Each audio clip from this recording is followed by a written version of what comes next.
تاج الوقار هو تاج حامل القرآن الكريم، أي أن هذا التاج يميزك عن بقية الطلبة. بشرى لك يا حامل القرآن، تلبس والديك يوم القيامة هذا التاج. من منا لا يحب أن يكون ابنه من صفوة الحفاظ؟ إي والله. مبارك على الطالب شريف عبد الحي مرتبة الاستحقاق، وهذا لحفظه ربع القرآن الكريم، والعاقبة إن شاء الله لختم كتاب الله عز وجل. يقول النبي صلى الله عليه وسلم: خيركم من تعلم القرآن وعلمه، أي أن الله قد اختارك لهذه المنزلة العظيمة.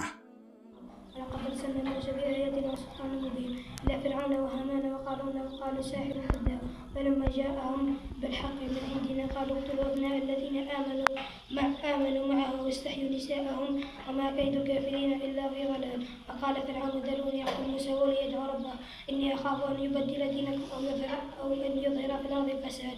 فقال موسى إني عذت بربي وربكم من كل متكبر لا يؤمن بيوم الحساب.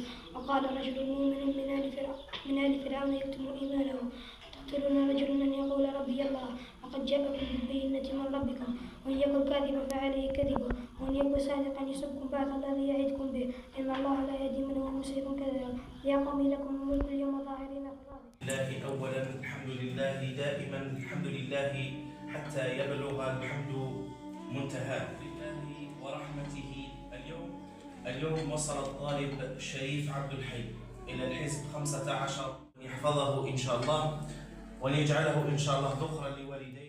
والديك تاج الوقار، إن شاء الله تلبس والديك يوم القيامة تاج، وهذا التاج يسمى بتاج الوقار إن شاء الله يا رب العالمين، وذلك ما على الله نرجوه.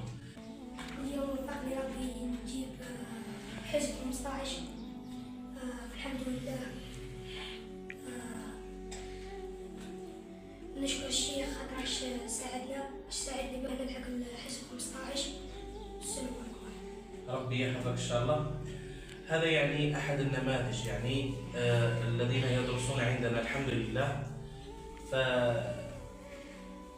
يعني الأطفال الآخرين في سنه لابد عليهم أن يتميزوا بأمر مهم جدا، ألا وهو الإخلاص والثبات، ويسأل الله عز وجل التثبيت.